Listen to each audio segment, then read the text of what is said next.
So it all started as our fine commander gathered us and said, "The enemy has approached the road of life that leads from SABr to Bakhmut. We have to drive them back." Taking into account that our 3rd Assault Brigade is one of the most combat-ready units in the Bakhmut direction, this task was assigned to us. Our group Alpha moved there first. We got to the spot in an M113, hopped into the trenches where our neighboring units had been. We were moving towards the road, the so-called trampoline, in order to then jump over it and enter the trenches occupied by the enemy. The first thing we saw when we dropped there was dirt, a lot of it. Our group was moving slowly. Our rifles would jam because of the dirt. We had a lot of problems along the way, but we managed to solve them.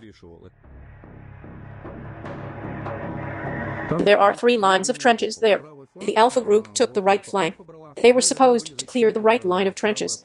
In the middle was the Bravo group. That is, our platoon had to clear the trenches in the middle, and the neighboring unit was to clear the trenches on the left. The hardest thing was to take a jump across the road, as it was under the enemy fire. The enemy tried to keep that sector under their fire control and prevent our group from advancing to the other side and entrenching there. Therefore, crossing that section of the area required some character.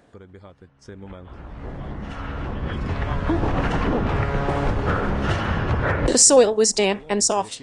Exactly. Because of that, the enemy's 120mm projectile did not explode literally a few meters from me. I pretty much liked that moment. Crossing that road makes one of the most thrilling moments and feelings for a fighter. That is, you step out into the open space and see, in principle, everything around you. You see Bakhmut on your right, and on your left are the shelter belts from where the enemy's shooting at you. And in fact, it creates a kind of whirlwind of emotions. That's right. When you finally jump into the enemy trench, you are like fuel, and you can breathe out a little. Although the most interesting part just begins at that moment. But, most importantly, you cross the road and you're like, "I'm alive." And you see that the rest of the guys in the group are intact and you move on.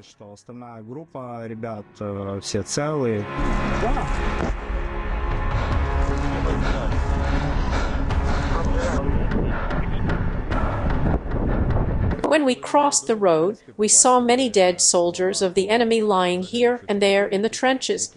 I don't know about the boys, but I personally had the feeling that we are where we need to be and that we'll move forward. Such a morale boost. And also that we will start pushing them back and finishing them.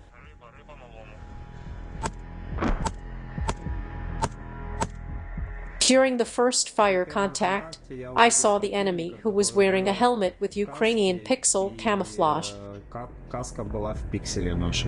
Right, they use Ukrainian uniforms very often, both pixel and multicam. I had my first visual contact with the enemy and I heard him shouting, "I see Ukrups," an offensive name Russians use referring to the Ukrainians with blue on their helmets. He cried that out with such enthusiasm, so to speak. He was surprised. And, by the way, they had no identification tapes on them.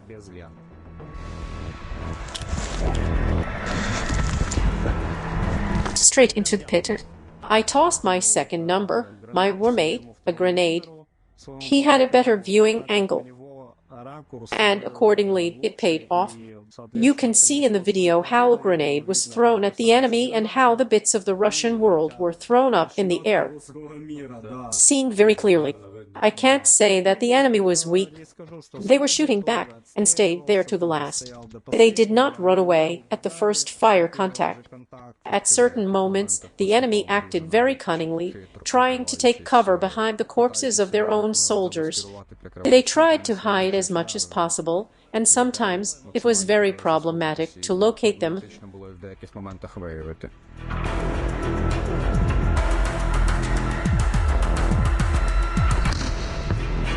The enemy was dropping BOG and F1 grenades from their drones.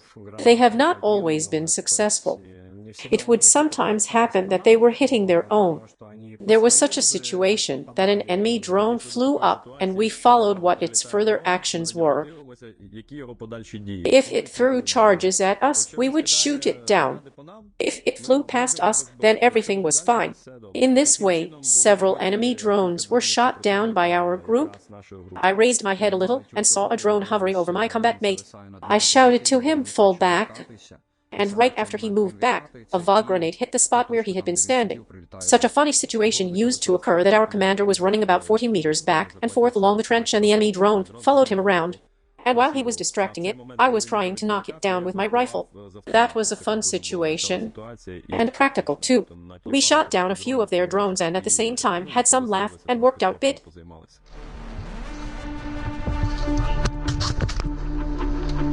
There, I see a fucker. If we had a delay of any kind, we were holding our ground 360.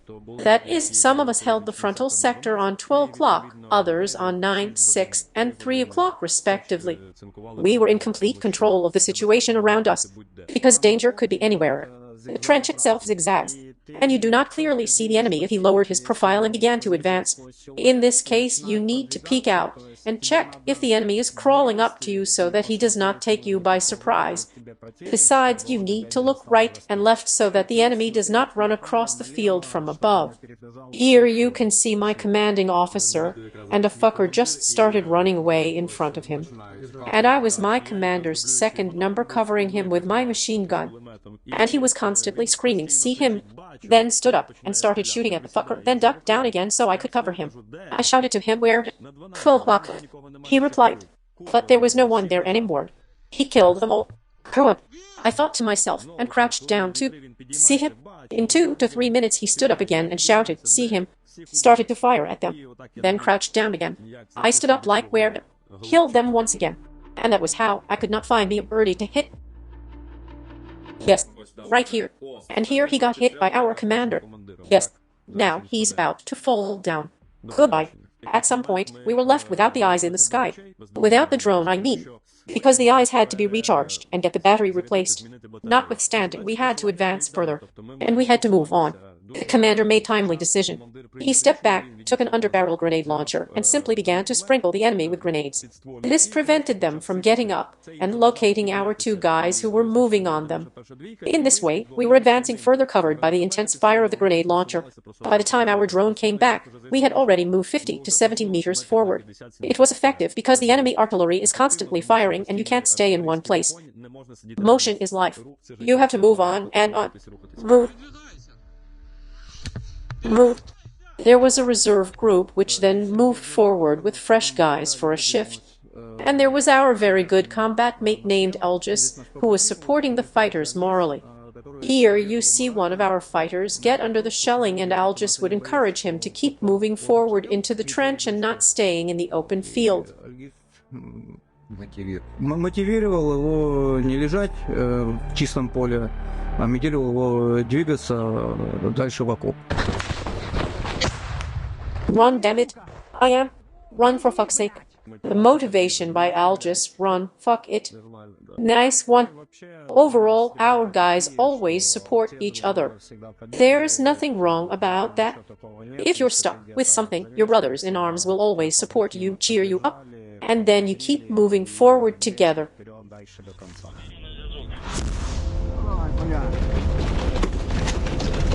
That was a rather interesting moment for Kolovrat. Can you break it down for us? It was quite fun. In the middle, there was a trench in front of the road. In front of the trampoline, there were enemy trenches in 50 to 70 meters, and the enemy was running across the road from time to time. And the evacuation spot as well as this spot were so accurately targeted by the enemy that their 120mm mines were landing literally 7 meters away. VOGs were exploding few meters away. A VOG dropped 2 meters from us. Good thing it was a big muddy ditch, so grenade just went straight into that mud, and its fragments did not hit us. A fairly large number of soldiers were shell-shocked because the position itself was, as I call, a punching bag. You just sit there with mortar shells raining down on your head. Our armored vehicle drivers had to carry out the evacuation of neighboring units, and our medics, who were already busy, also had to tend the wounded from the neighboring units.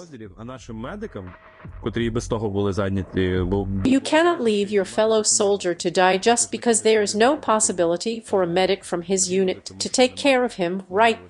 Mate Storm here, as well as Elvis and many other lads, worked really tight. І багато інших хлопців дуже плотно працювали, дуже гарно. We also had so-called donkeys. Those were two of our fighters who were engaged in the transportation of ammunition and provided assistance in the evacuation of the wounded. So one of those guys we called donkeys brought us grenades and stayed, joining us as we were firing at the enemy. Строй и так же сам работал, вел огонь по противнику.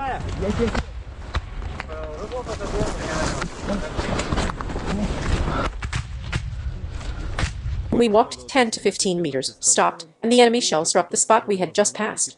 As soon as we moved further, a shell landed exactly where we had been before.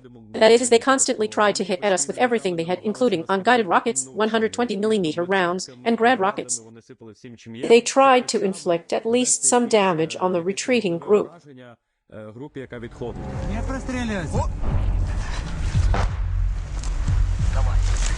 The evacuation of the wounded was so difficult because they had to carry the wounded up to 200 meters through the mud and through sometimes destroyed trenches, as some trenches had been torn apart by mortar fire and had many holes. It was so difficult. It took a lot of physical effort. I just can't imagine how they even had the strength to do that, but they managed to evacuate him. But it was hard. When you are at the training camp, what is a distance of 200 meters for 4 people to carry a wounded man, even if he's immobile? It's nothing. You just lift him up and carry him. But in a combat situation, those 200 meters can sometimes be covered in an hour or an hour and a half, sometimes even 2 hours. Every meter of that trench is under fire. It is swampy, it is muddy. Your legs constantly get stuck in that mess. You are heavy yourself due to your equipment and the mud that sticks to it. And besides all that, you have to carry a person. You have to understand that our boys who were engaged in evacuation made titanic efforts. If we were to compare our losses there with those of the Russians, in fact, we did everything fine, so to speak, no muss, no fuss.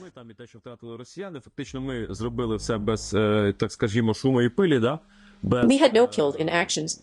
Everything went smoothly for us. And according to the calculations of both our commanders and our own, the Russians had about 50 killed in actions in that area, in those trenches only. We do not know how many of them were wounded. We are completely satisfied. Boys are tigers, lions. Every enemy was killed and everything was taken away.